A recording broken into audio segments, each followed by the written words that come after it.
Hello नमस्कार दोस्तों, कैसे हैं आप सभी लोग। I hope all of you are good and doing well. सभी को मेरा नमस्कार, सत श्री अकाल, आदाब। I hope all of you are good and doing well. तो चलिए गाइस, आज हम शुरुआत करते हैं हमारे इस यूट्यूब चैनल की, जिसका नाम है doctor physics bye Vishal Sharma. Physics subject का वन स्टॉप सॉल्यूशन आपका ये यूट्यूब चैनल होने वाला है। जो भी स्टूडेंट जेई मेंस और नीट एग्जामिनेशन की प्रिपरेशन कर रहे हैं, वो इस यूट्यूब चैनल से जल्द ही जल्द जुड़ जाइएगा। तो आज के इस खास मौके पर हम स्टार्ट करने वाले हैं हमारा सबसे इम्पोर्टेंट टॉपिक, जिसका नाम है इलेक्ट्रोस्टैटिक्स। क्लास 12 के टॉपिक आज हम स्टार्ट करने वाले हैं। धीरे धीरे आगे हम मूव ऑन करते हुए बाकी के जो टॉपिक्स है उनको कवर करने की कोशिश करेंगे। तो अगर आप इस YouTube चैनल पर न्यू हैं तो पहले वीडियो को देखिएगा। अगर आपको चीजें अच्छी लगती है तो चैनल को सब्सक्राइब करना ना भूलिएगा। तो बात करते हैं हमारे इलेक्ट्रोस्टैटिक्स में हम क्या क्या पढ़ने वाले हैं, कैसे हम इस इलेक्ट्रोस्टैटिक्स चैप्टर को डील करने वाले हैं। इलेक्ट्रोस्टैटिक्स का जो आपका चैप्टर है, इसमें हम सबसे पहले बात करने वाले हैं इलेक्ट्रिक चार्ज की। इलेक्ट्रिक चार्ज क्या होता है, इलेक्ट्रोस्टैटिक्स क्या होता है, इलेक्ट्रिक चार्जेस की क्या क्या प्रॉपर्टीज होती है और किस तरीके से किसी बॉडी को चार्ज किया जाता है। What are the different methods of charging. Different methods of charging पढ़ने के बाद हम कूलॉम्स लॉ पढ़ेंगे, और कूलॉम्स लॉ बेसिस पर बहुत सारे न्यूमेरिकल क्वेश्चन और ऑब्जेक्टिव क्वेश्चन हम लगाने वाले हैं, जिससे कि आपका जो टॉपिक होगा वो एकदम स्ट्रॉन्ग हो जाएगा। तो बने रहिएगा मेरे साथ। इसके बाद हम क्या करेंगे, हम हमारे नेक्स्ट लेक्चर में जाएंगे, जिसमें हम कूलॉम्स लॉ स्टार्ट करेंगे। कूलॉम्स लॉ पढ़ने के बाद हम इलेक्ट्रिक फील्ड के बारे में चर्चा करेंगे, किस तरीके से हम डिफरेंट डिफरेंट चार्ज कॉन्फ़िगरेशन की सिस्टम ऑफ चार्जेस की इलेक्ट्रिक फील्ड कैलकुलेट कर सकते हैं, किस तरीके से एक चार्ज बॉडी है दूसरी चार्ज बॉडी पर जब फोर्स लगाती है with the help of formula of electric field, हम उसको किस तरीके से डिराइव कर सकते हैं। तो बहुत सारे कंसेप्ट आने वाले सेशन में आपको देखने को मिलेंगे। साथ ही साथ आप अपने खुद के हैंड नोट्स भी सेशन देखते हुए बनाते रहिएगा, और जहां कहीं भी अगर आपको कोई क्वेश्चन नजर आता है तो आप पहले वीडियो को पॉज कीजिएगा और फिर उस क्वेश्चन को सॉल्व कीजिएगा। उसके बाद हम क्या करने वाले हैं, गॉस थ्योरम पढ़ने वाले हैं। किस तरीके से गॉस थ्योरम का यूज करते हुए हम डिफरेंट ज्योमेट्री की जो इलेक्ट्रिक फील्ड होती है उसको हम क्या करेंगे, कैलकुलेट करेंगे। और जो भी स्टूडेंट डिजिटल फॉर्म में नोट्स प्राप्त करना चाहते हैं वो हमारे Telegram channel doctor physics note से जुड़ सकते हैं। उसमें आपको इस सेशन में पढ़ाए हुए मटेरियल की पीडीएफ प्रोवाइड हो जाएगी। साथ ही आगे आने वाले जो सेशंस होंगे उनके यूट्यूब के लिंक भी मिल जाया करेंगे, और किस किस तरीके से हम चीजों को कवर करने वाले हैं वो भी आपको वहां पर पता चल जाएगा। अपने फ्रेंड लोगों के साथ इस चैनल के बारे में शेयर करना ना भूलिएगा, क्योंकि जो भी सीरियस एस्पायरेंट फिजिक्स पढ़ना चाहता है, अच्छे तरीके से कंसेप्ट को डील करना चाहता है, बिल्कुल बेसिक से बिल्कुल जीरो लेवल से, उन स्टूडेंट्स का यहाँ पर बहुत ही वेलकम है। और सेशन को जरूर आप लाइक कीजिएगा। चलिए गाइस, तो सबसे पहले हम बात करते हैं sir, what do mean bye electrostatics. Electrostatics का मतलब क्या होता है, सोचिए बताइए। What do you mean by electrostatics. Electrostatics का मतलब क्या होता है। देखिए, आपने फिजिक्स में पढ़ाई है 11th क्लास में स्टैटिक। स्टैटिक का मतलब क्या होता है, स्टैटिक का मतलब होता है एनीथिंग अंडर रेस्ट। स्टैटिक का मतलब क्या होता है, एनीथिंग अंडर रेस्ट। तो इलेक्ट्रोस्टैटिक्स का मतलब क्या होगा, इलेक्ट्रोस्टैटिक्स का मतलब ये होगा कि ये फिजिक्स की वो ब्रांच है, फिजिक्स की वो साइंस है, फिजिक्स का ये वो चैप्टर है जिसमें हम जब चार्ज रेस्ट कंडीशन में होता है और उसके रेस्ट कंडीशन में होने के कारण उसकी क्या क्या कैरेक्टरिस्टिक्स होती है, उसके रेस्ट कंडीशन में होने के कारण वो क्या फोर्स लगाता है, क्या इलेक्ट्रिक फील्ड वो जनरेट करता है, उसके रेस्ट में होने के कारण किसी दूसरे पॉइंट पर क्या पोटेंशियल होता है, इसकी स्टडी की जाती है। सिंपली, जब भी चार्ज आपका रेस्ट में होगा, जब उसकी वेलोसिटी जीरो होगी, वेलोसिटी विल बी जीरो, तो उस केस में जो वो इलेक्ट्रिक फोर्स प्रोड्यूस करता है, जो वो इलेक्ट्रिक फील्ड प्रोड्यूस करता है, जो इलेक्ट्रिक पोटेंशियल वो प्रोड्यूस करता है, उसकी जो भी जानकारी होती है वो आपको फिजिक्स की इलेक्ट्रोस्टैटिक्स ब्रांच में मिलती है। तो यहाँ पे आप जितने भी क्वेश्चंस करेंगे उन सभी में आपको चार्ज रेस्ट कंडीशन में नजर आएगा। और अच्छे से पढ़ने के लिए जरूरी भी है कि आप भी रेस्ट कंडीशन में होके एक जगह बैठ के तसल्ली से इस वीडियो लेक्चर को ध्यान से सुनिए। So it is a branch of science in which we study about the charges at rest and electric forces, field, electric field, electric potential arising due to the charge at rest. Charge किस में होना चाहिए, rest में होना चाहिए। और अगर charge rest में है तो उस पर जो वेलोसिटी होगी वो क्या होगी, जीरो होगी। अगर चार्ज रेस्ट में है तो मैं आपसे एक क्वेश्चन पूछता हूँ, if charge is eight rest, charge अगर रेस्ट में होगा तो उस केस में क्या फोर्स भी जीरो के इक्वल होगा? सोच के देखिए जरा। अगर चार्ज रेस्ट कंडीशन में है, अगर चार्ज रेस्ट कंडीशन में है तो क्या फोर्स भी जीरो के इक्वल होगा? बिल्कुल नहीं, बिल्कुल नहीं। अगर चार्ज आपका रेस्ट कंडीशन में है तो चार्ज ही तो इलेक्ट्रिक फोर्स लगा रहा है किसी दूसरे चार्ज पर, चार्ज ही तो इलेक्ट्रिक फील्ड प्रोड्यूस कर रहा है अपने आसपास के क्षेत्र में। तो भैया जब चार्ज रेस्ट पे होगा इट डजेंट मीन कि वो फोर्स भी जीरो हम कर देंगे, वेलोसिटी जीरो फोर्स भी जीरो नहीं। अगर वेलोसिटी जीरो जीरो है तो उसका मतलब चार्ज रेस्ट पर है, और रेस्ट में रहते हुए वो क्या क्या फोर्सेस लगा रहा है दूसरे सिस्टम ऑफ चार्जेस पे, उसकी हम यहाँ पे स्टडी करने वाले हैं। I hope this thing is clear to you. अब आपके मन में क्वेश्चन आ रहा होगा, sir what do mean by charge, charge क्या होता है? यह चार्ज एक फिजिकल प्रॉपर्टी होती है, चार्ज एक बॉडी की प्रॉपर्टी होती है, उसी से एसोसिएटेड होती है। जिस तरीके से किसी बॉडी के पास मास होता है, ठीक उसी तरीके से किसी बॉडी के पास एक प्रॉपर्टी होती है जिसे हम क्या बोलते हैं, चार्ज।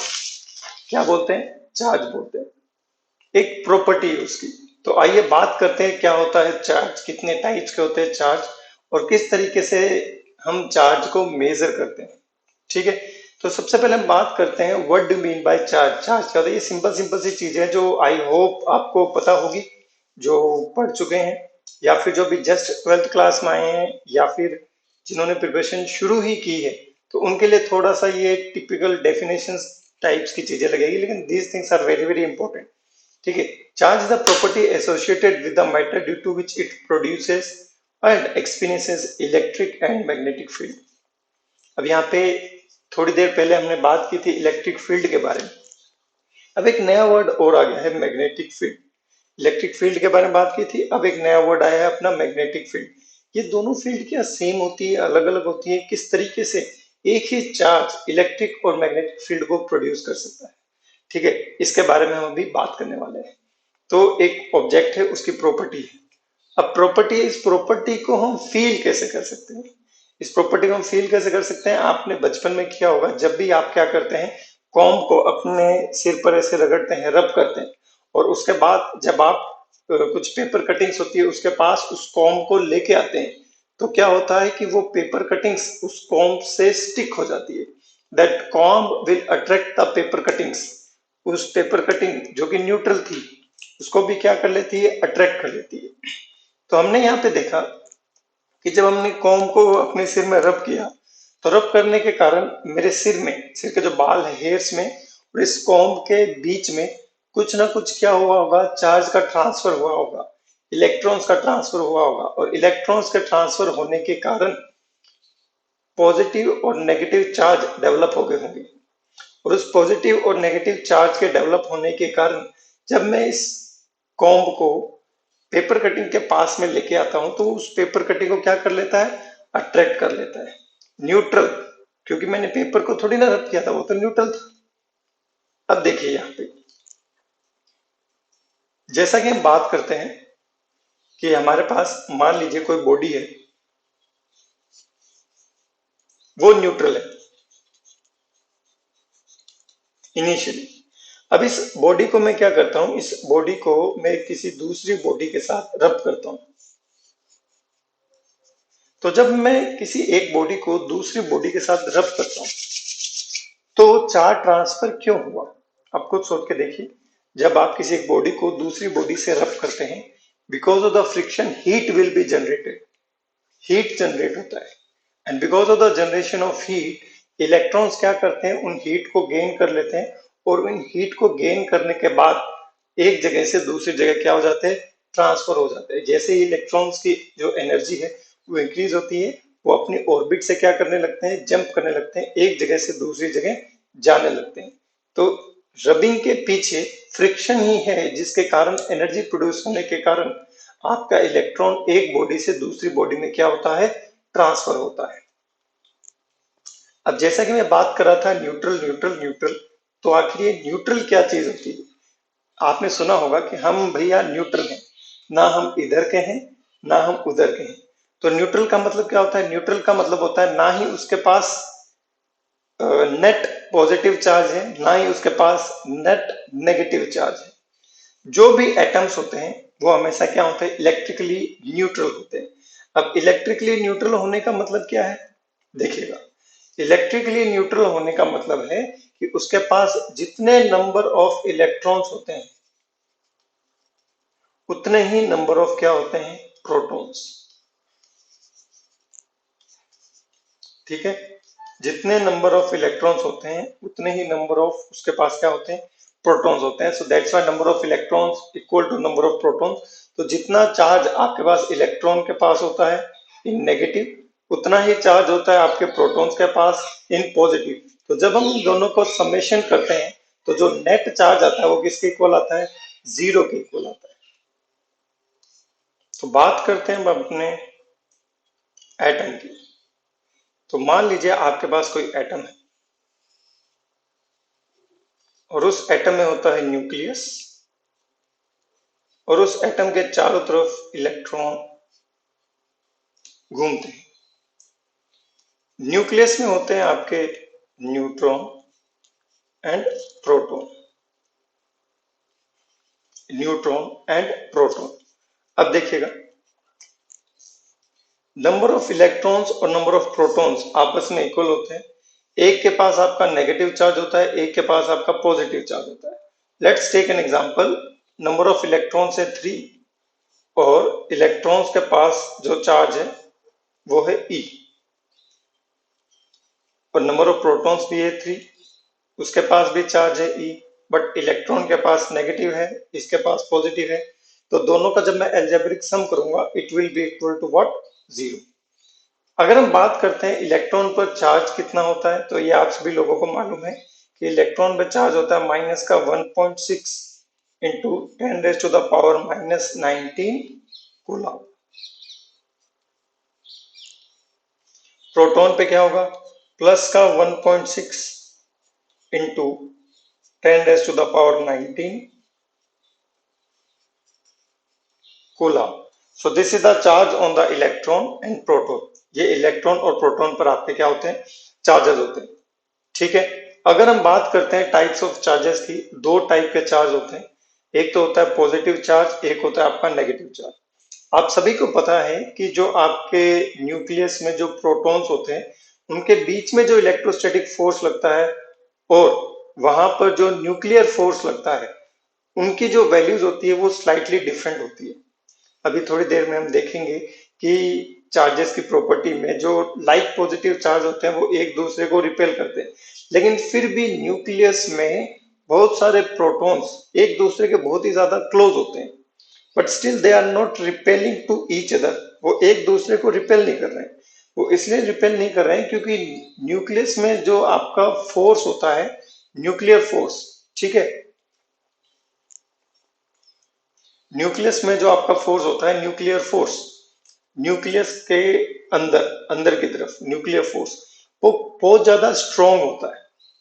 अब जब वो बहुत ज्यादा स्ट्रांग होता है उसकी वैल्यू ज्यादा होती है फोर्स ऑफ अट्रैक्शन की as compare to the force of repel of electrostatic force of repel between the two positive charges.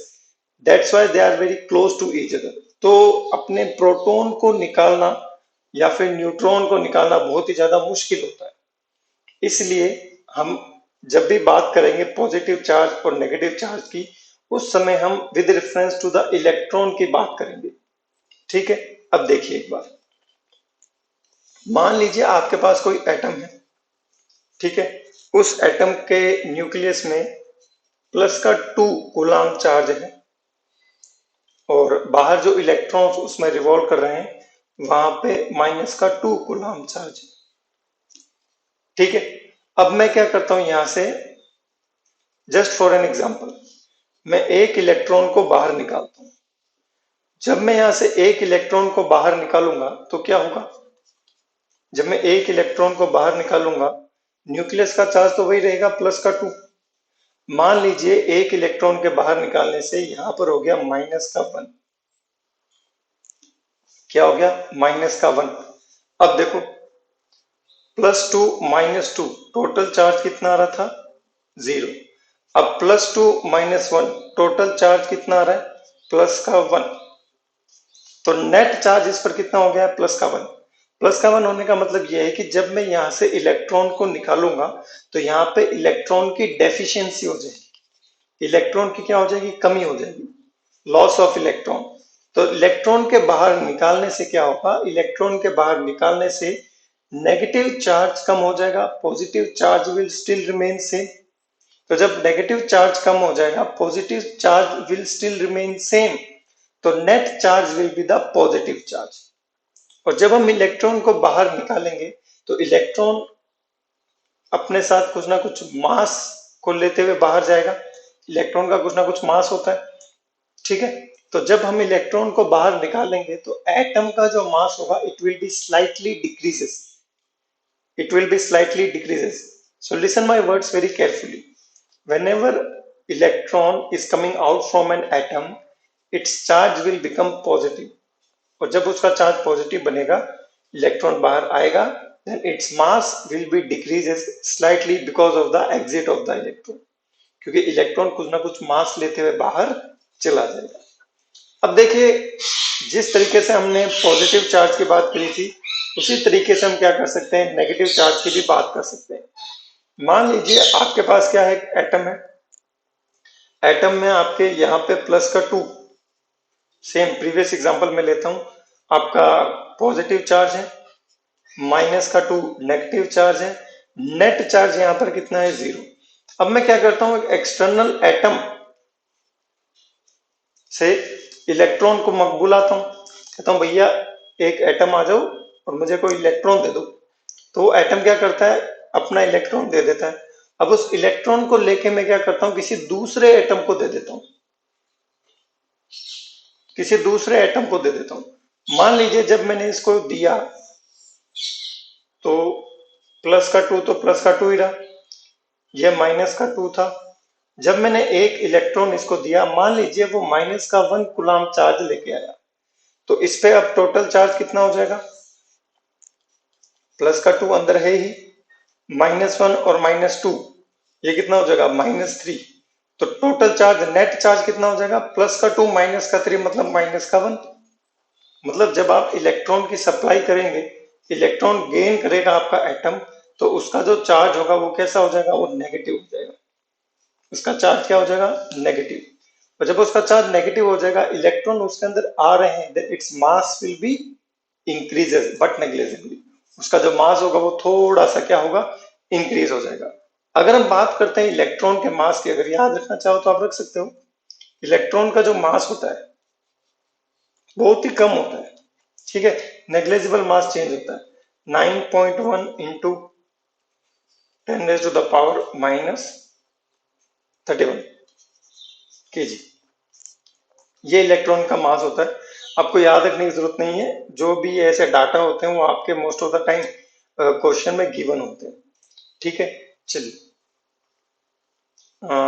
Properties पर जाने से पहले एक चीज और मैं आपके साथ डिस्कस करना चाहता हूं। मान लीजिए ये कोई एटम है ए और ये कोई एटम है बी, ठीक है। अब मान लीजिए मैं क्या करता हूं यहां से इलेक्ट्रॉन्स निकालता हूं। मान लीजिए मैंने यहां से 3 इलेक्ट्रॉन निकाले, ठीक है, दोनों ही सेम मटेरियल के बने हैं और 2 सैंपल है। तो इसका चार्ज क्या हो जाएगा बताइए, जब इलेक्ट्रॉन बाहर निकालोगे तो उसका चार्ज हो जाएगा पॉजिटिव, ठीक है, उसका चार्ज हो गया पॉजिटिव। और ये 3 इलेक्ट्रॉन लेके मैंने इसको दे दी, तो it's charge will become negative.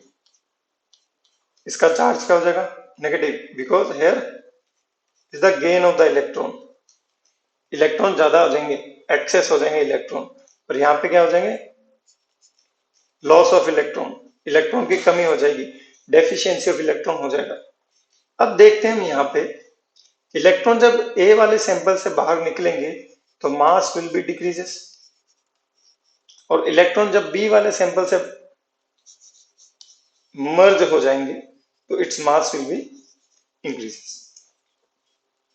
Now see, अगर मैं आपसे पूछूं किसका मास ज्यादा होगा, ए का मास ज्यादा होगा या बी का मास ज्यादा होगा, बताइए। So mass of B will be more, जो बी का मास होगा ना वो क्या होगा, ज्यादा होगा। I hope it is clear to you. Now it's time to move on the fundamental properties of the electric charge. जब हम ये इलेक्ट्रिक चार्ज के फंडामेंटल प्रॉपर्टीज पढ़ेंगे, उसी से आगे हम क्या कर पाएंगे, कूलॉम्स लॉ को जब हम अप्लाई करेंगे तो जो भी हमारे कंसेप्ट होंगे, जो भी हमारे कंफ्यूजन होंगे, जो भी हमारे मिस्टेक्स होंगे, उनको हम अवॉइड कर पाएंगे। तो चलिए अब हम बात करते हैं fundamental properties of the charges, मतलब उनके साथ जो एसोसिएटेड जो प्रॉपर्टीज होती है, जो एक्सपेरिमेंटली हमने पता लगाई है, उनकी हम यहाँ पे चर्चा करने वाले हैं। अब हम सबसे पहले बात करने वाले हैं पहली प्रॉपर्टी की। पहली प्रॉपर्टी बिल्कुल सिंपल सी है कि जो भी लाइक पॉइंट चार्जेस होंगे they will repel each other, unlike point charges will attract each other. ये तो बिल्कुल अपनी लाइफ में भी होता है, जैसे कि जो भी अपोजिट जेंडर होते हैं दे विल अट्रैक्ट ईच अदर, और जो लाइक चार्जेस होते हैं they will repel each other. बिल्कुल सिंपल सा है। देखिए कैसे होगा, जैसे मान लीजिए कोई एक ये पॉजिटिव चार्ज है, ये यहाँ पे भी एक पॉजिटिव चार्ज है, तो पॉजिटिव चार्ज एक दूसरे को रिपेल करेंगे। मान लीजिए ये है पॉजिटिव चार्ज 1, ये है पॉजिटिव चार्ज 2, तो पॉजिटिव चार्ज 1 पर फोर्स लगाएगा 2 और पॉजिटिव चार्ज 2 पर फोर्स लगाएगा 1, तो ये एक दूसरे को क्या करेंगे, रिपेल करेंगे। सिमिलरली नेगेटिव में भी ऐसा है, मान लीजिए ये नेगेटिव चार्ज है, ये भी नेगेटिव चार्ज है, तो एक दूसरे पर ये ऐसे फोर्स लगाएंगे।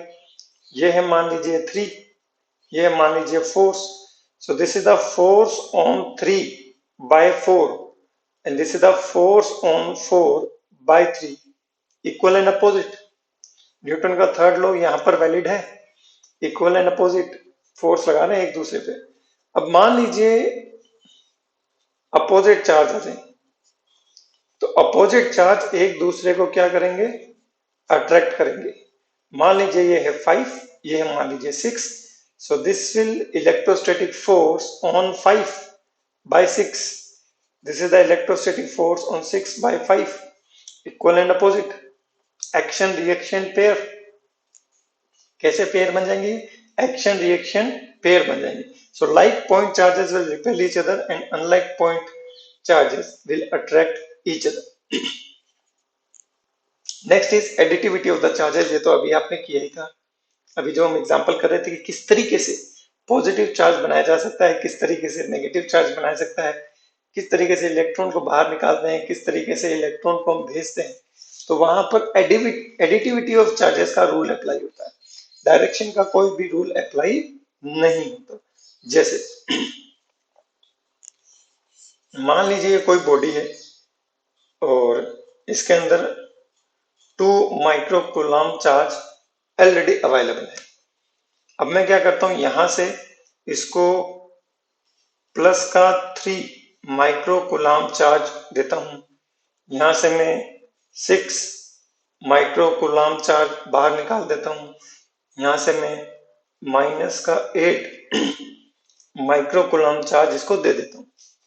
ठीक है, चार्ज देना मतलब in the form of electrons, in the form of electrons. अब देखिएगा, तो इस पर जो नेट चार्ज होगा, वो नेट चार्ज किसके इक्वल होगा, सर माइनस का 2 तो पहले से था, फिर हमने इसको प्लस का 3 दिया, फिर हमने इसको माइनस का 8 दिया, फिर हमने इससे 6 को बाहर निकाला। तो सिंपल रूल ऑफ एडिशन को फॉलो करते हुए, अलजेब्रिक चार्जेस को ऐड और सब्ट्रैक्ट करते हुए क्या कर सकते हैं, नेट चार्ज की वैल्यू को कैलकुलेट कर सकते हैं। Simple, the total charge on a body is the algebraic sum of the all charges located anywhere on the body. ये तो मैंने लेने देने के हिसाब से बताया है, ठीक है। हो सकता है किसी एक बॉडी में अलग अलग जगह पर अलग अलग चार्जेस भी हो, तो हम क्या करेंगे, सिस्टम कंसीडर करेंगे और total charge of system will be equal to the algebraic sum of the all the charges. Negative positive को जोड़ दिया, then you will get the net charge. अब यहाँ पर डायरेक्शन का कोई लेना देना नहीं है, कोई नॉर्थ से आ रहा है, साउथ से आ रहा है, ईस्ट से आ रहा है, वेस्ट से आ रहा है, कहीं से भी आ रहा हो, हमें क्या लेना देना, हमें सिंपल इसको मैथमेटिकली क्या कर लेना है, ऐड कर लेना है एल्जेब्रिकली। ठीक है, एल्जेब्रिकली इसको हमें ऐड कर लेना है। एल्जेब्रिकली ऐड करने का मतलब है पॉजिटिव नेगेटिव साइन को हमें यहाँ पे कंसीडर करना है। Then what will you get, you will get the total charge on the body, that's why it is a scalar quantity and this is the important point. हमें क्या याद रखना है कि चार्ज कैसी क्वांटिटी है, चार्ज एक तरीके की स्केलर क्वांटिटी है, it is a scalar quantity. चलिए नेक्स्ट प्रॉपर्टी पर आते हैं। नेक्स्ट प्रॉपर्टी आता है चार्ज इज कंजर्व्ड। कंजर्व्ड होने का मतलब क्या है, you can not destroy it, you can not create it. आप डिस्ट्रॉय और क्रिएट नहीं कर सकते हो। अगर आप चार्जेस को क्रिएट करने लगोगे तो पूरे वर्ल्ड में charges will be increased. Charges को डिस्ट्रॉय करने लगोगे तो at the end of the era charges will become zero. तो ये तो आपने कहीं सुना सुना सा लगता है, दैट एनर्जी इज कंजर्व्ड। बिल्कुल ठीक उसी तरीके से charges is conserved. Energy is conserved का मतलब क्या है, उसका गलत मतलब नहीं निकालना। Energy is conserved means the total energy of the universe will remain same. Universe की जो टोटल एनर्जी है it will remain same. Universe के अंदर आप एनर्जी को प्रोड्यूस करके यूज कर सकते हो, कर सकते हैं ना। जैसे इस टोटल यूनिवर्स की अगर हम बात करेंगे तो यहाँ पे एनर्जी कंजर्व्ड है, लेकिन आप इस यूनिवर्स के अंदर वन फॉर्म ऑफ एनर्जी को अदर फॉर्म ऑफ एनर्जी में कन्वर्ट करके यूज कर सकते हो। Similarly total charge of the universe is conserved, it will always remain same. अगर ये हमेशा सेम रहेंगे तो क्या यूनिवर्स के अंदर हम चार्ज को क्रिएट या डिस्ट्रॉय कर सकते हैं? बिल्कुल कर सकते हैं। लेकिन यहाँ ध्यान रखने वाली बात क्या है, मान लीजिए ये आपका यूनिवर्स है,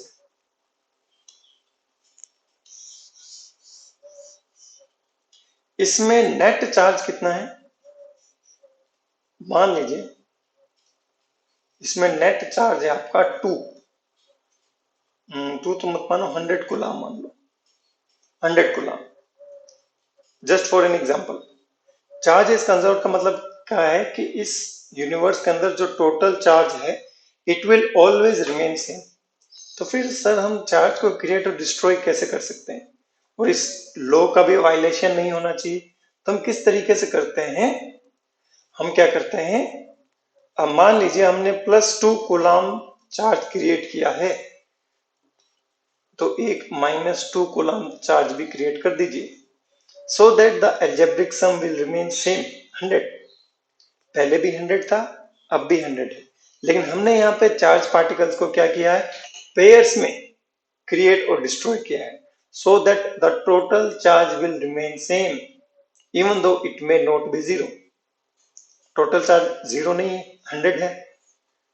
टोटल चार्ज जीरो नहीं है, 100 है, लेकिन हमने यहाँ पर पेयर्स में जितना पॉजिटिव चार्ज क्रिएट किया है उतना ही हमने नेगेटिव चार्ज को नेगेटिव चार्ज को भी क्रिएट किया है।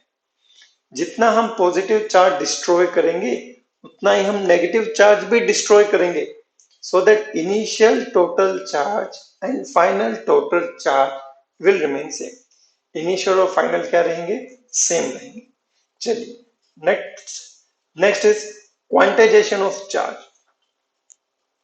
क्वांटाइजेशन ऑफ चार्ज इसका मतलब क्या है, किसी बॉडी पर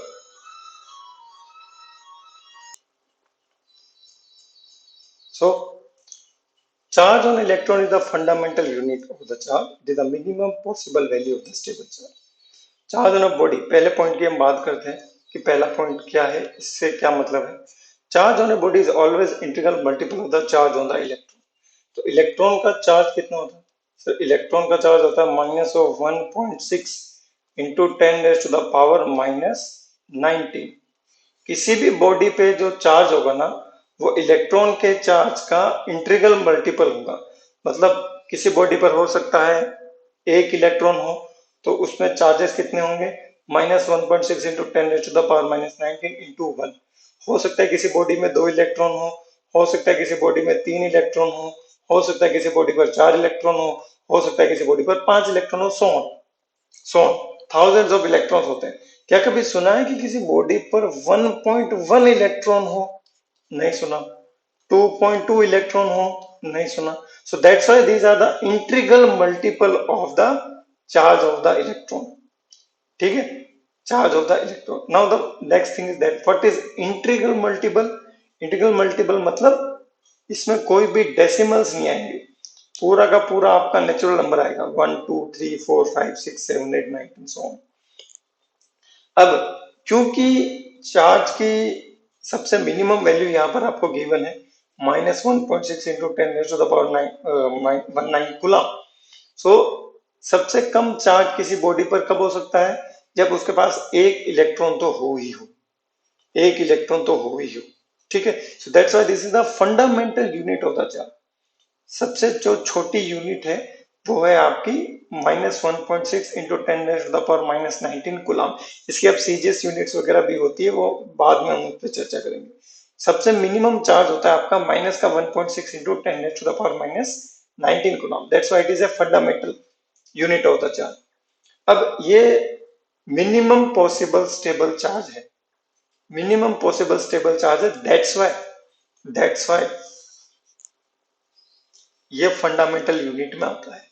क्या इससे कम चार्ज भी पॉसिबल होता है? बिल्कुल, इससे कम चार्जेस भी पॉसिबल होते हैं, बट वो स्टेबल नहीं होते, वो क्या रहते हैं, अनस्टेबल रहते हैं। So that's why they are not considered to be as the fundamental unit of the charge. जैसे कि हम बात करते हैं क्वार्ट्ज पार्टिकल पर +-a/3, मतलब e का भी 1/3 यानी -1.6 इंटू 10⁻⁻19 का भी 1/3, इसका भी 1/3 कर दो, तो ये चार्ज आपको क्वार्ट्ज पार्टिकल्स पर देखने को मिलेगा। +-2e/3, उसका 2/3 66%, बट फंडामेंटल नहीं होंगे because they are highly unstable. वो क्या होता है, हाईली अनस्टेबल होते हैं।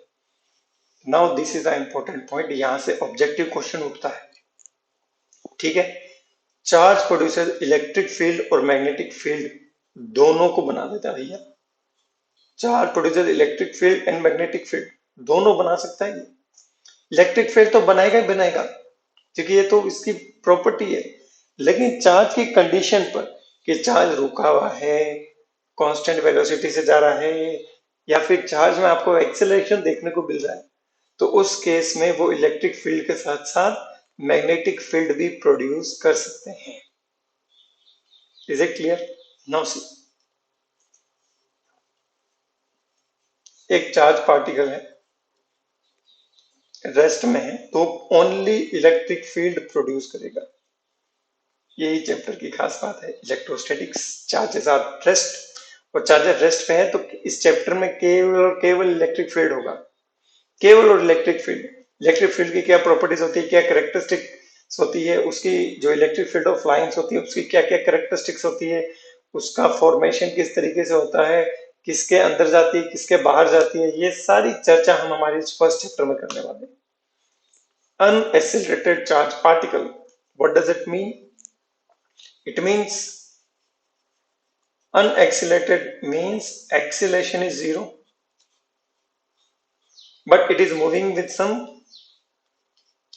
constant velocity. If it is moving with some constant velocity but unaccelerated, acceleration zero है, तो आपका चार्ज पार्टिकल इलेक्ट्रिक फील्ड के साथ साथ मैग्नेटिक फील्ड भी प्रोड्यूस करेगा। क्यू वी क्रॉस बी, ये फॉर्मूला होता है ना, ऐसी चीजें आने वाली है आगे थोड़ी देर में, वो हम उस चैप्टर में डील करने वाले हैं। तो लेकिन अब अगर एक्सीलरेशन जीरो ना हो, एक्सीलरेशन अगर जीरो ना हो, अगर चार्ज पार्टिकल को एक्सिलरेट किया जाएगा तो मतलब इट इज मूविंग। अगर रुका हुआ है चाहे चल रहा है, इलेक्ट्रिक फील्ड तो प्रोड्यूस करेगा ही करेगा। लेकिन अगर ये चल रहा है और उसका एक्सीलरेशन जीरो है तो मैग्नेटिक फील्ड प्रोड्यूस करेगा। लेकिन एक्सीलरेशन जीरो नहीं है, it is moving with some acceleration, तो बिकॉज ऑफ दैट एक्सेलरेशन वो इलेक्ट्रोमैग्नेटिक वेव्स की फॉर्म में रेडिएशन एनर्जी को भी प्रोड्यूस करेगा। बात आई समझ में? तो रेडिएशन एनर्जी को भी प्रोड्यूस करेगा। Now so charge is always associated with mass, मतलब अगर किसी बॉडी के पास चार्ज है तो मतलब उसके पास मास है। अगर किसी बॉडी के पास मास है मतलब उसके पास चार्ज है, कुछ ना कुछ चार्ज तो होगा ही होगा। Charge is always associated with the mass, mass के साथ हमेशा एसोसिएटेड रहेगा। Charge can not exist without mass, though mass can exist without charge.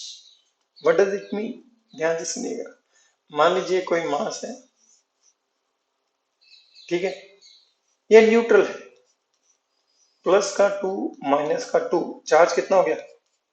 0। It is having some mass but charge is 0। Mass can exist without charge.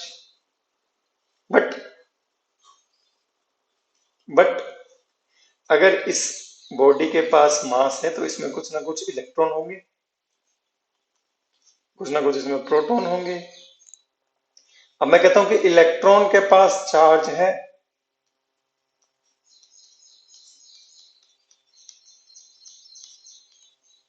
तो मतलब electron के पास कुछ ना कुछ मास जरूर होगा। It can not be massless, massless नहीं हो सकता। So charge is always associated with the mass. Charge can not exist without mass, though mass can exist without charge. ठीक है, चलिए। So this is the mass of the electron. Photon का rest mass कितना होता है? 0। Charge भी कितना होता है? 0। रेस्ट मास 0, चार्ज कितना होता है? 0। ये एग्जांपल भी ले सकते हो। फोटोन का मास होता है 0, चार्ज 0, रेस्ट मास। न्यूट्रिनो का रेस्ट मास 0 और चार्ज 0। लेकिन क्या एक्चुअल में फोटोन का मास 0 होता है? हम्म जब भी मैं कहूँ ना एक्चुअल, तो आप कंफ्यूज हो जाते हो। हमें वहां पर देखना पड़ेगा कि फोटोन मूव कर रहा है या फिर फोटोन रेस्ट में है। ठीक है, चलिए। Charge is invariant. Invariant mean, invariant means कि आपका जो चार्ज होता है ना, चार्ज इलेक्ट्रॉन के ऊपर जो चार्ज होता है वो इलेक्ट्रॉन की वेलोसिटी पर डिपेंड नहीं करता। It is independent of the velocity, that's why the charge is invariant. अगर वो वेलोसिटी पर डिपेंड नहीं करता है, इट मीन्स वो फ्रेम ऑफ रेफरेंस पे डिपेंड नहीं करता है कि आपने फ्रेम ऑफ रेफरेंस कौन सा लिया है। लेकिन जो मास होता है वो आपके फ्रेम ऑफ रेफरेंस पे डिपेंड करता है। चलिए आगे की ओर बढ़ते हैं। नेक्स्ट बात हम करते हैं मेथड्स ऑफ चार्जिंग की, कि किस मेथड्स का यूज करके आप क्या कर सकते हो? चार्जिंग कर सकते हो। तीन मेथड होते हैं, तीनों के बारे में चर्चा करेंगे। फ्रिक्शन, कंडक्शन और इंडक्शन। कंडक्शन आपने हीट ट्रांसफर में भी पढ़ा होगा, ठीक है। सेम उसी तरीके का इसमें मेथडोलॉजी है। फ्रिक्शन अभी मैंने आपको एग्जांपल दिया ही था कि जब हम रब करते हैं, because of the energy, because of the frictional energy heat will be generated, frictional energy will be converted into heat energy, और उस हीट एनर्जी को इलेक्ट्रॉन गेन कर लेते हैं। Because of that gain of that energy, electrons एक body से दूसरी body में ट्रांसफर हो जाते हैं, और जिस बॉडी से इलेक्ट्रॉन बाहर निकलते हैं it will become positive charge, और जिस बॉडी के अंदर इलेक्ट्रॉन एंटर करते हैं it will become negatively charge body. ठीक है, तो आइए एक एक करके हम इन तीनों पे बात करते हैं। तो जैसे हमने यहाँ पे बात की थी, whenever the certain insulators are rubbed with the cloth of fur, they become electrically charged by the transfer of the electrons. Whenever the two objects are rubbed together, one object loses electron while other gains electron. तो एक पर positive charge और एक पर आपको negative charge देखने को मिलता है। सो this is the example of the friction. हम रब करते हैं और एक बॉडी पॉजिटिवली चार्ज हो जाती है और एक बॉडी आपकी नेगेटिवली चार्ज हो जाती है। तो एक है आपका इंसुलेटर, एक है आपका फर। तो भैया ये जो रोड होगी ये नेगेटिव चार्ज हो जाएगी,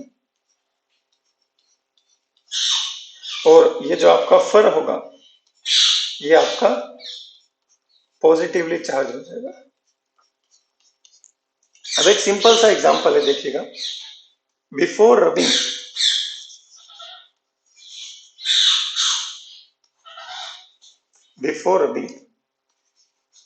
क्या हो रहा था? देखिए, ये इंसुलेटर, ये आपका फर, दोनों न्यूट्रल थे। जब हमने इनको एक दूसरे से रब किया, ठीक है, तो क्या हुआ? फर से इलेक्ट्रॉन मूव कर गए आपके इस रोड के अंदर। तो जितना इलेक्ट्रॉन यहां से निकलेगा उतना इलेक्ट्रॉन यहाँ पे पहुंच जाएगा। अगर मान लीजिए आपकी बॉडी में ट्रांसफर नहीं हो रहा है, तो जितना इलेक्ट्रॉन यहाँ पे निकल रहा है यहाँ से, उतना इलेक्ट्रॉन आपका यहाँ इस बॉडी में पहुंच रहा है। जितना इलेक्ट्रॉन यहाँ से निकलेगा उतना सारा का सारा इलेक्ट्रॉन इस रोड के अंदर पहुंच जाएगा। ठीक है, तो मतलब जितना इलेक्ट्रॉन, जैसे मान लीजिए 5 इलेक्ट्रॉन यहां से निकले, तो 5 इलेक्ट्रॉन यहां पहुंच गए। तो जब यहां से 5 इलेक्ट्रॉन निकलेंगे तो यहाँ पे कितना चार्ज कम हो जाएगा, 5 इलेक्ट्रॉन जितना कम हो जाएगा। ठीक है, और यहाँ पे अगर 5 इलेक्ट्रॉन पहुंचे तो यहाँ कितना चार्ज बढ़ जाएगा, 5 इलेक्ट्रॉन जितना बढ़ जाएगा, 5 इलेक्ट्रॉन जितना बढ़ जाएगा, मतलब जितना एक चार्ज को लॉस करेगा उतना ही दूसरा सेम चार्ज को गेन कर लेगा। ठीक है, चलिए, कंडक्शन में क्या होता है, कंडक्शन कराने के लिए दो बॉडीज का आपस में कांटेक्ट होना जरूरी है। इसमें भी सेम कंसेप्ट है, जितने इलेक्ट्रॉन एक बॉडी से निकलेंगे उतने के उतने इलेक्ट्रॉन दूसरी बॉडी के अंदर एंटर हो जाएंगे। तो charge get transferred from one body to other until both the bodies acquire the same charge। जब तक इक्विलिब्रियम स्टेब्लिश नहीं हो जाता तब तक चार्ज का क्या होता रहेगा, ट्रांसफर होता रहेगा। अब है ना, इसको एक एग्जांपल से समझते हैं। देखिए, जैसे मान लीजिए आपके पास कोई बॉडी है और एक दूसरी बॉडी, इसके पास मान लीजिए 5 कूलम चार्ज है, इसके पास मान लीजिए 1 कूलम चार्ज है। हमने क्या किया, इसको एक वायर से कनेक्ट कर दिया,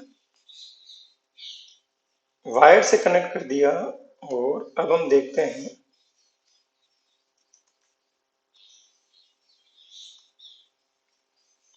कि यहाँ पे चार्ज का फ्लो होगा।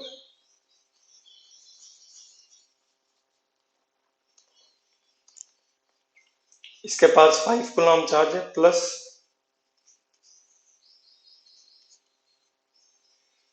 अब ये 5 कूलम चार्ज और 1 कूलम चार्ज को हम कंपेयर करें तो कौन सा चार्ज ज्यादा है, सर ये वाला चार्ज ज्यादा है।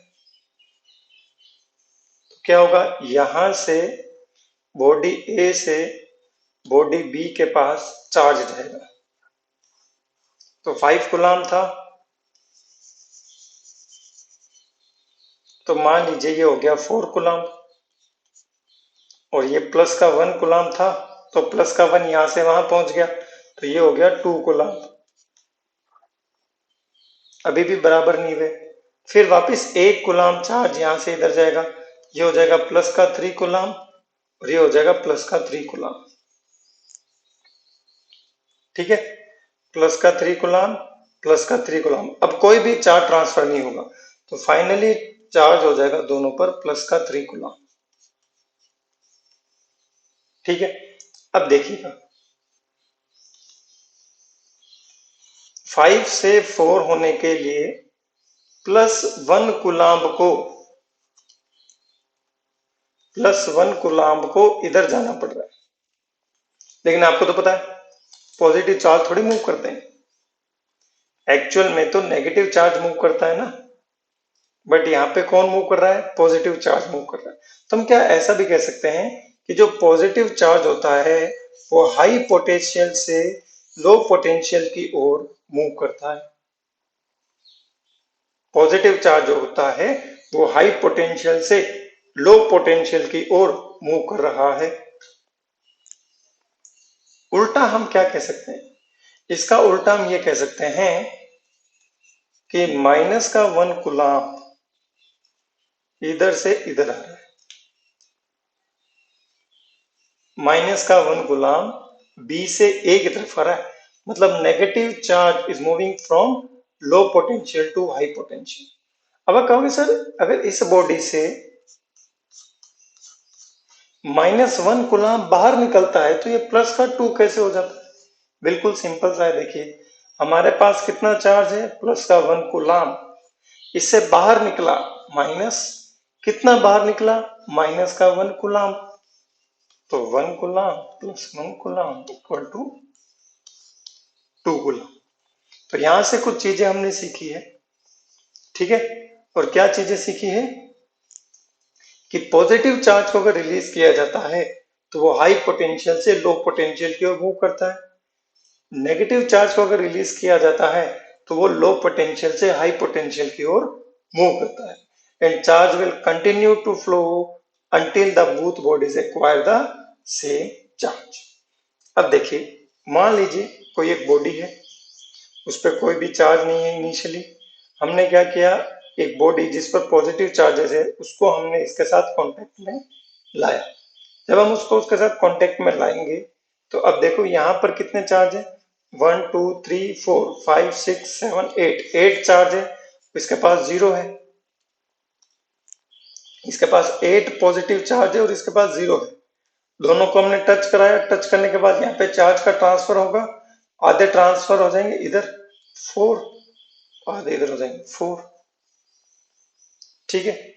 अब दो बॉडीज को जब आपस में कांटेक्ट में लाया जाता है तो उन पे फाइनल चार्ज क्या होता है, उन दोनों का अलजेब्रिक सम डिवाइड बाय 2, उन दोनों का algebraic sum divide by 2। Let's take an example, एक एग्जांपल लेते हैं। मान लीजिए इसके पास चार्ज है q, इसके पास चार्ज है 3q। जब दोनों बॉडी को मैं आपस में टच करूंगा तो दोनों पर फाइनल चार्ज क्या होंगे, q plus 3q divide by 2, q plus 3q divide by 2। तो ये कितना हो जाएगा, 2q 2q। एक और एग्जांपल लो, इसके पास है 6q, इसके पास है 12q। तो फाइनल बता दो directly, 6 plus 12 18, 18 divide by 2 9q, 9q। इसका बताओ माइनस का 3q प्लस का 15q। जब इन दोनों को मैं कांटेक्ट में लाऊंगा, what will be the final charges on the bodies, इसका बताओ। Simple, algebraic sum minus 3q plus 15q divide by 2, minus का 3q प्लस का 15q divide by 2। 15 minus 3 12 divide by 2, plus का 6q यहाँ आ जाएगा और प्लस का 6q यहाँ आ जाएगा। एक और एग्जांपल लो, माइनस का 18q प्लस का 2q। बताइए फाइनल चार्जेस कितने होंगे। Simple algebraic sum, minus 18 plus 2 divide by 2, minus 18 plus 2 divide by 2। तो माइनस 18 प्लस का 2, माइनस का 16 डिवाइड बाई 2, माइनस का 8q, माइनस का 8q। आई होप ये चीज आपको यहाँ पे समझ में आ गई। बहुत ही इंपॉर्टेंट चीज है क्योंकि आगे आने वाले टाइम में हम कुछ ऐसे क्वेश्चंस करेंगे, एक बॉडी को दूसरी बॉडी से टच किया, फिर इसको थर्ड बॉडी से टच किया तो फोर्सेस पर क्या इफेक्ट होते हैं, फाइनल चार्जेस पर क्या इफेक्ट होते हैं, दो बॉडीज एक दूसरे को अट्रैक्ट करेगी या फिर दोनों बॉडीज एक दूसरे को रिपेल करेगी। क्लियर है। इंडक्शन में क्या होता है, इंडक्शन में हम क्या करते हैं, बॉडीज को आपस में कॉन्टेक्ट में नहीं लेके आते, बॉडीज को आपस में फिजिकली टच नहीं करवाते हैं, जिसमें हम क्या करते हैं बिना फिजिकली टच करवाए चार्ज को क्रिएट करते हैं। इट्स वेरी सिंपल, एग्जांपल से देखिए इसको।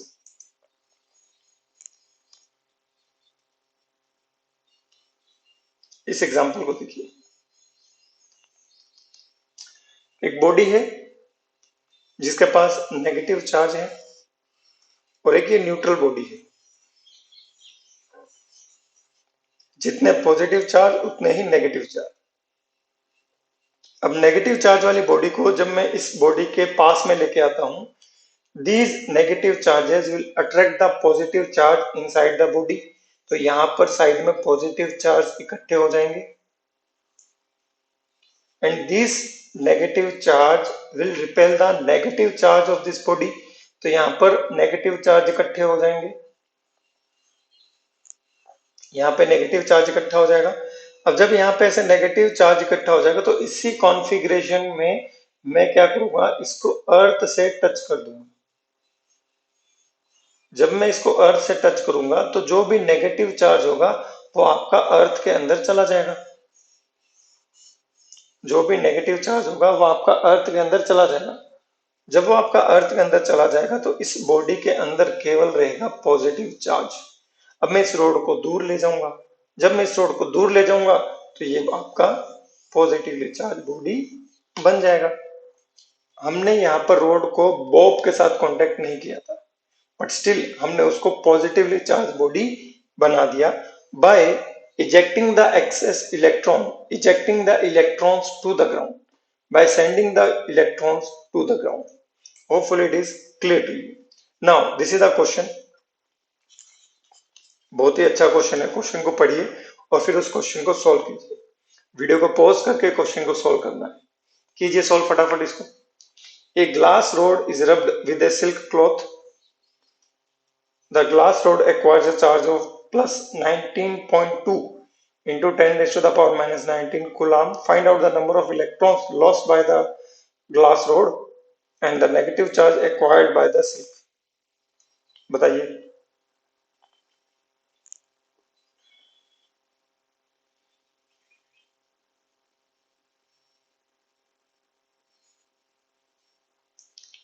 देखिए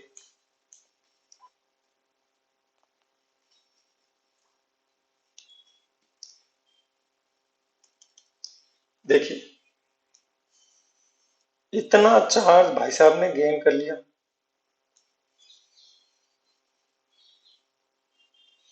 सो this is the charge plus का 1.92 into 10 raised to the power minus 19 and this charge will be equal to what? इसने कितने नंबर ऑफ इलेक्ट्रॉन्स को बाहर निकाला मल्टीप्लाई द इलेक्ट्रॉन पर चार्ज, तो एन आ जाएगा कितने इलेक्ट्रॉन निकले।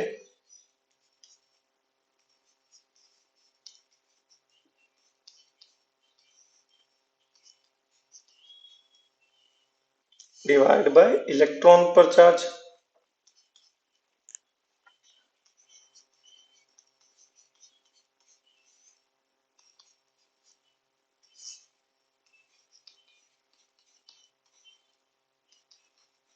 So these are the number of electrons. Now negative charge acquired by the silk. तो भैया जितना पॉजिटिव चार्ज ग्लास रोड ने एक्वायर किया होगा, सिमिलरली उतना ही नेगेटिव चार्ज सिल्क ने एक्वायर किया होगा, उतना ही नेगेटिव चार्ज सिल्क ने एक्वायर किया होगा। So the answer would be minus का 19.2 into 10 raise to the power minus 19 coulomb. Simple. चलिए ये वाला क्वेश्चन कीजिए। Object A, B and C are three identical insulated spherical conductors. Originally A और B के पास चार्ज है प्लस का 3 और सी के पास चार्ज है माइनस का 6। पहले तो ए और सी को कांटेक्ट में लाते हैं और दूर कर देते हैं, उसके बाद बी और सी को कांटेक्ट में लाते हैं, दूर कर देते हैं, और उसके बाद ए और बी को एक दूसरे के पास में लेके आते हैं और फिर देखते हैं कि दे will attract each other, they will repel each other, और या फिर कोई भी इफेक्ट आपको देखने को नहीं मिलेगा। चलिए देखिए, ये है ए, ये है बी, ये है सी। तो ए और बी के पास है प्लस का 3, सॉरी मिली कूलम है ना, माइक्रो बोल दिया था क्या मैंने, और इसका है माइनस का 6। तो पहले किसको कांटेक्ट में ला रहे हैं, ये ला रहे हैं ए और सी को। तो जब मैं पहले ए और सी को कांटेक्ट में लाता हूं और फिर उनको दूर दूर कर देता हूं, तो ए के पास कितना है प्लस का 3 और सी के पास कितना है माइनस का 6। तो एवरेज निकालो, प्लस का 3 माइनस का 6 डिवाइड बाई 2, माइनस का 3/2। तो ए के पास चार्ज हो जाएगा माइनस का 3/2, सी के पास चार्ज हो जाएगा माइनस का 3/2, और बी भैया के पास अपने चार्ज है ही प्लस का 3। अब मैं क्या करता हूं, बी और सी को कांटेक्ट में लाता हूं। सो ये है बी, ये है सी। तो अब बी और सी को कांटेक्ट में लाता हूं, तो बी और सी का एवरेज ले लो, प्लस का 3 माइनस का 1.5 डिवाइड बाई 2, ठीक है। तो ये हो जाएगा प्लस का 1.5 डिवाइड बाई 2, सही है। देखो पहले क्या किया था हमने, ए और सी का एवरेज लिया था। 3 - 6 माइनस का 3 डिवाइड बाई 2 -3/2 यानी माइनस का 1.5। ठीक है, मिली गुलाम। तो ए पर भी माइनस का 1.5, सी पर भी माइनस का 1.5। अब मैं क्या कर रहा हूं, बी और सी को कांटेक्ट में ला रहा हूं। जब मैं बी और सी को कांटेक्ट में लाऊंगा तो एवरेज भी तो इन दोनों का ही लेंगे ना। एवरेज लेना तो आना चाहिए ना। +3 माइनस का 3/2, ये नीचे 2, तो इसके नीचे भी 2 भेज दो, इसके नीचे भी 2 भेज दो। तो 3/2 माइनस 3/4, ऐसे कर लो। ऐसे नहीं बना, 3 × 2 = 6 -3, तो अगेन ये 3/2।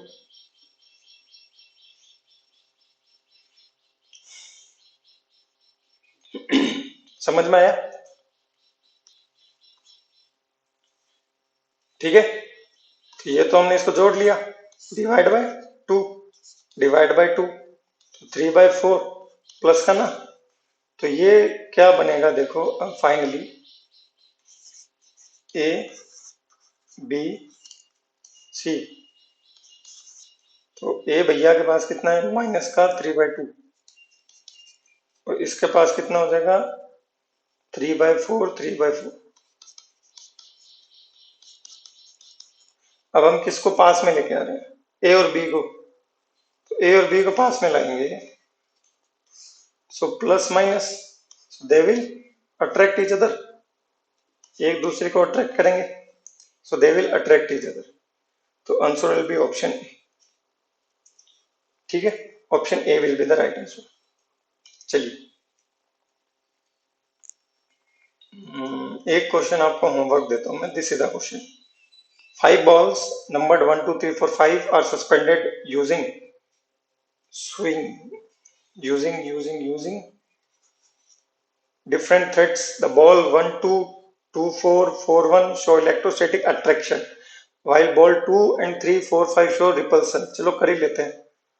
1 2 2 4 4 1, इनके बीच में है अट्रैक्शन। ठीक है, और 2 3 4 5, इनके बीच में रिपल्सन। अब देखो इस क्वेश्चन को सॉल्व करने का पहले तो मैं एक छोटा सा ट्रिक ही बना लेता हूँ, है ना। मतलब एक एजम्पशन ले लेता हूँ मैं, कि मान लो ये एक दूसरे को अट्रैक्ट कर रहे हैं, इधर वाला। तो मान लो ए पॉजिटिव है, तो 2 क्या हो जाएगा, नेगेटिव। अगर 2 नेगेटिव है तो 4 क्या हो जाएगा, पॉजिटिव। 4 अगर पॉजिटिव है तो 1 क्या हो जाएगा, नेगेटिव। अरे बाप रे, ये तो यहीं पे ही गड़बड़ घोटाला कर दिया इसने, किया कि नहीं? इसने तो यहीं पे गड़बड़ घोटाला कर दिया। अब देखो, देखो तो सही। अब मैं क्या करता हूं, ए को माइनस दे देता हूं। ए अगर नेगेटिव है, 2 पॉजिटिव, 2 पॉजिटिव है तो 4 नेगेटिव, 4 नेगेटिव है तो 1 पॉजिटिव। अरे भैया, यहाँ पे हम मान रहे हैं नेगेटिव, और क्वेश्चन के अकॉर्डिंग चल रहे हैं तो बन रहा है पॉजिटिव। मतलब ये ना नेगेटिव है ना पॉजिटिव है, तो ये क्या हो जाएगा, न्यूट्रल। जब भी ऐसी कंडीशन आती है ना तो वो न्यूट्रल होता है। ठीक है, किसका पूछा है इसने, ball 1 must be neutral, neutral होना चाहिए मेरे हिसाब से। 1 2 2 4 4 1 इलेक्ट्रोस्टैटिक अट्रैक्शन। 1 का अपोजिट 2, 2 का अपोजिट 4, और ये कह रहा है 4 का अपोजिट 1, हो ही नहीं, न्यूट्रल होगा इसका आंसर। ठीक है, चलिए, तो सेशन को यही वाइंड अप करते हैं, ज्यादा लंबा सेशन हम नहीं लेंगे। ठीक है, और इसमें एक क्वेश्चन आपको मैं होमवर्क के लिए दे देता हूँ। एक ही है क्या, कहाँ गया, ये रहा। This question is homework for you. ये क्वेश्चन आप कीजिएगा, और इस क्वेश्चन का आंसर आप कमेंट सेक्शन में कमेंट कीजिएगा। और इस क्वेश्चन को हम क्या करेंगे, नेक्स्ट क्लास में भी डील कर लेंगे। नेक्स्ट क्लास में हम क्या करने वाले हैं, नेक्स्ट क्लास में हम देखने वाले हैं कि किस तरीके से न्यूट्रल बॉडी के पास में अगर मैं पॉजिटिव या नेगेटिव चार्ज वाली बॉडी लाता हूं, तो उनके बीच में फोर्स ऑफ अट्रैक्शन होगा या फोर्स ऑफ रिपल्सन होगा। और उसके बाद हम क्या करने वाले हैं, कूलॉम्स लॉ के ऊपर चर्चा करने वाले हैं, और बहुत अच्छे अच्छे क्वालिटी क्वेश्चंस को हम वहां पे डील करने वाले हैं। होपफुली सभी ने सेशन को अच्छे से एंजॉय किया होगा। और तो आज हमारा जो टॉपिक था वो कौन सा कंप्लीट हो गया उस पर हम बात कर लेते हैं। चार्ज एंड इट्स प्रॉपर्टीज पूरा एकदम डेप्थ में कंप्लीट हो गया है। यहाँ से कोई भी क्वेश्चन बनता है आप उस क्वेश्चन को लगाइएगा। और अगर कोई क्वेश्चन आपसे नहीं बन रहा है, कोई चीज में आपको डाउट है, तो आप कमेंट सेक्शन में कमेंट भी कर सकते हैं। कोई भी अगर वैल्यूएबल सजेशन है तो भी आप कमेंट सेक्शन में कमेंट करके हमें बता सकते हैं। तो इसी नोट के साथ thank you guys, bye bye, take care, love you all. जय हिंद, जय भारत।